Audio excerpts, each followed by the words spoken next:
Exterminate!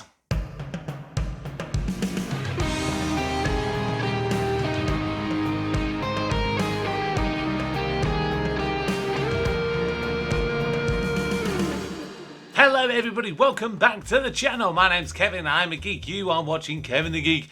And it is time to do a little bit more of classic Doctor Who reactions. This is, of course, part of my journey to, well, basically watch all of classic Doctor Who. I've watched everything of modern Doctor Who, and so far I've basically only watched the odd little glimpses and snippets of classic Who, but I did do, for the 60th anniversary in November, I did my reaction to all of the first 4 episodes of the show, of the serial An Unearthly Child. But today, I am doing all 7 episodes of the second serial, sometimes known as The Mutants, sometimes known as The Dead Planet, most commonly known as The Daleks, because it was the first serial to feature the Daleks and introduce them and help the show become the icon that it is.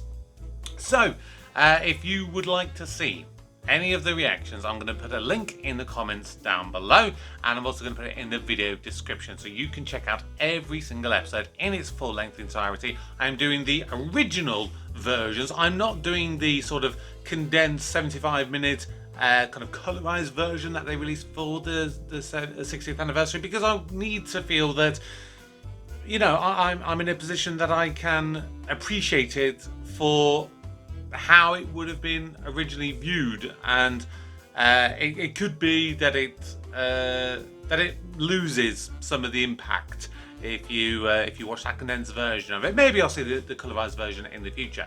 So for right now, please go and check out those videos and my reactions to them, or you can just skip straight on to my review part of this video, which I will be coming to in just a moment. But please, if you are new, please do subscribe, turn on notifications, and please do consider dropping your comments down below. 8 hours later. If you're at this point, then basically you've either skipped my reactions or you've watched all of them and you've come on to see my review.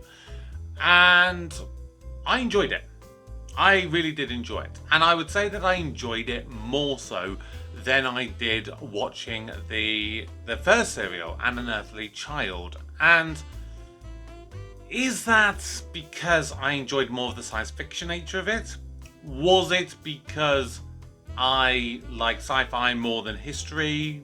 No, I wouldn't personally say to any of those, really. I felt that pace-wise, over the 7 episodes as a general rule, it was better.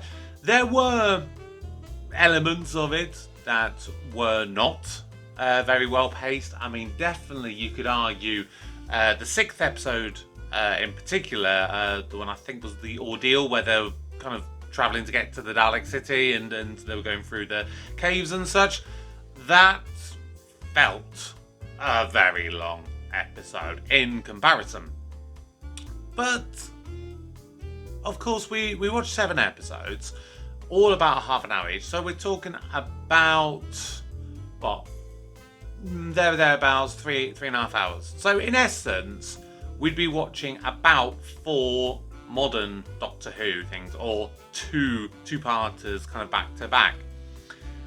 Was it a bit too long at times? Yes, I would say so.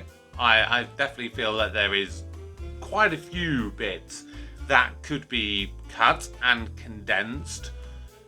Do I feel that doing it in 75 minutes is going to leave enough without it feeling rushed? I don't know. I think it needs a bit more time, personally speaking. There was a lot of good stuff in the episodes, and I think to cram it down, you know, you're effectively cutting out about 4 of the episodes, and that's a lot. That really, really, really is a lot to cut out. So it'll be interesting if I do go and watch that colorized condensed version at any point in the future. Now, of course, we should start by talking about the Doctor, as he is the lead character of this show, and I will say that he comes across very selfish, very arrogant in these early days. And a lot of people in various rankings I've seen over the years like to put William Hartnell and the First Doctor relatively high on the list. At this point, and only basing it on these very first two serials, I can only presume that his character warms up and gets a bit better, and adding to the fact that he is the very first Doctor, that helps him to be bumped up the list. Because of right here and right now, he's not the best character. Is quite sidelined in reality. I mean, he does have some good moments. When it was around about episode 4 or 5 of this serial, when he started going through the more sciencey kind of stuff, you could see a little bit more of the twinkle in his eye and the joy in what the character kind of, I think, eventually becomes. But otherwise, he's just a big, grouchy old man. And it is through his selfish actions and his boasting, if you like, that effectively lands everyone in trouble in this episode. Or rather, this serial. But Ian is the one who takes charge in a lot of the scenarios in this particular story. And I like the fact that he kind of takes charge to an extent and gives a bit of a clash of ideas and morals with the Doctor at this early point. Barbara and Susan at this stage, very heavily Susan, they don't have a huge amount of depth to this point beyond a little bit of screaming damsels in distress. But they do have some good moments, and they have shown enough that with the right kind of stories, the right kind of development, they could become companions that you do remember. I mean, Susan, I think she's always going to have, more kind of familiarity, I think, with fans of the show and the longevity of it, because she's always known to be the Doctor's granddaughter. But Barbara, in essence, I don't really get heard mentioned all that much, in all honesty. Maybe that's because she doesn't develop that much of a character, or maybe she does, but she just kind of gets overshadowed by other companions from the classic era. We will, of course, have to see. But then finally, I think we should just briefly talk about the Daleks and the general story.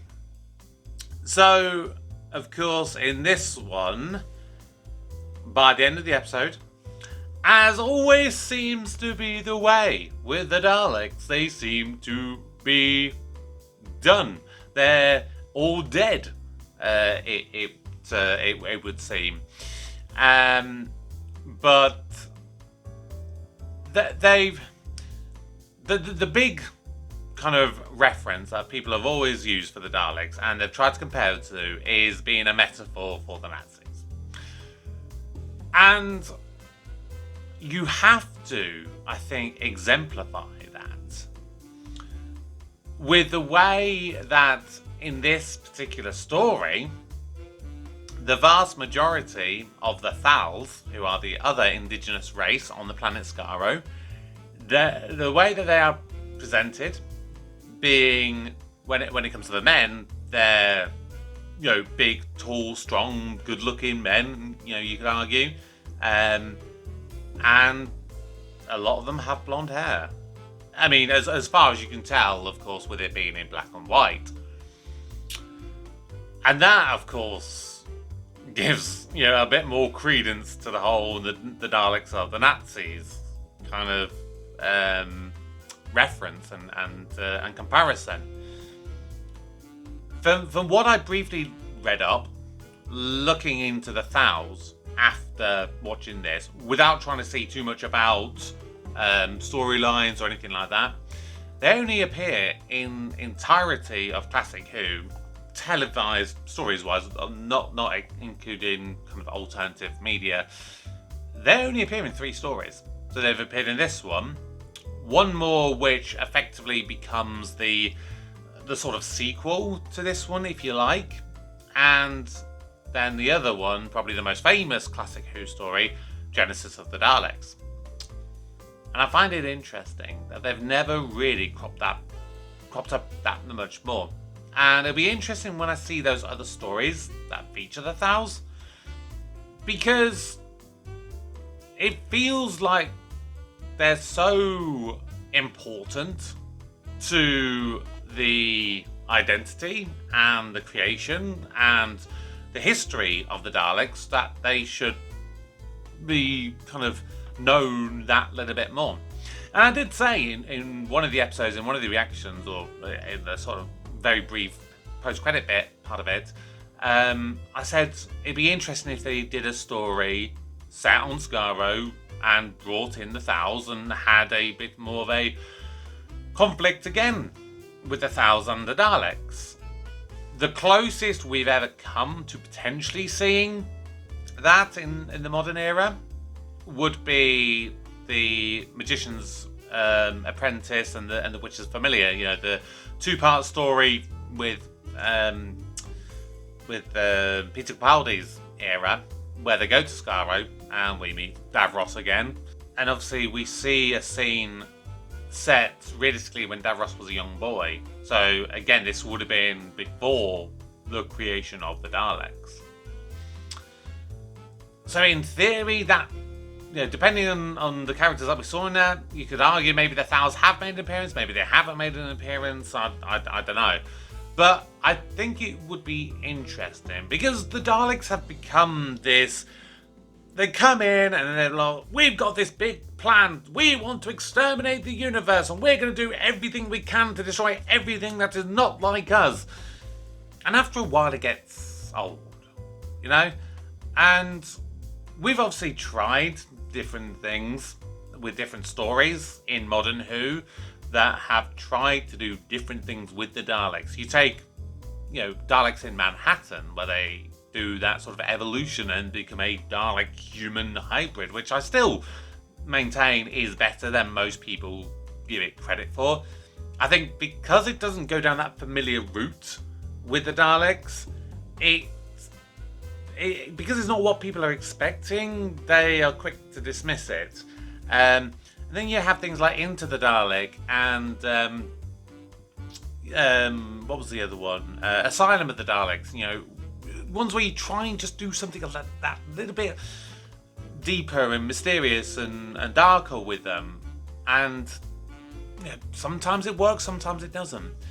But if you do a modern episode with the Thals, could that give you a different way of showcasing the Daleks? Could that be a way of giving something a little bit more intimate? Make them scary whilst still preserving the future stuff. And of course we've had the stuff with Davros and Rusty Davis saying we're never going to see Davros basically in his form with his Dalek wheelchair life support machine thing again. Which one way you could read into looking at that would be that we just never see that version of him later down the line. That doesn't necessarily say that we're retconning him and we are making him effectively fully humanoid again, or Khaled, which is, you know, officially his race. But you could go down that route of saying, you know, we see him when he's younger, before he has his accident. So, in essence, around the time of maybe Genesis of the Daleks, maybe a little bit earlier than that. That could be a way of having Davros, having the Daleks, but also having them as this, having them at war with the Thals. And they pose some interesting ideas and ideologies in this. You know, it's basically peace versus war, effectively, and how the radiation can affect different views on things. But yeah, that's what I would like to see for the Daleks, I think, moving forward. But I think overall, I enjoyed this serial. And of course, the next one that's going to be coming up is The Edge of Destruction. I'm not sure when I'm going to do that one on the channel. That one, if I brought it up, how many episodes was that one? There was... Oh, there's only 2 episodes in that one. There's only 2 episodes in that. So we'll have a look at that, I think, at some point. We could probably do that one a little bit sooner rather than later. But the one after that, Marco Polo, is one that, unfortunately, we're not going to be able to see because all 7 episodes of Marco Polo are lost. So we'll have to move on to the next one after that. But yeah, for now, I enjoyed this. I hope you did too. And like I said at the start, if you are new, please subscribe to the channel, turn on notifications. But most importantly, please do drop your comments down below. Let me know what you think of the Daleks in general, what you thought of them in this. Obviously, try not to give me spoilers for other stories that feature, well, the Doctor or the Daleks or anything of Classic Who beyond this serial, because I'm planning on getting to them and reacting to them and doing a bit of a review for all of them at some point in the future. It will be really, really interesting to do that. But otherwise, please do let me know your thoughts. But for now, my name is Kevin. I am a geek. And you've been watching Kevin the Geek. Goodbye.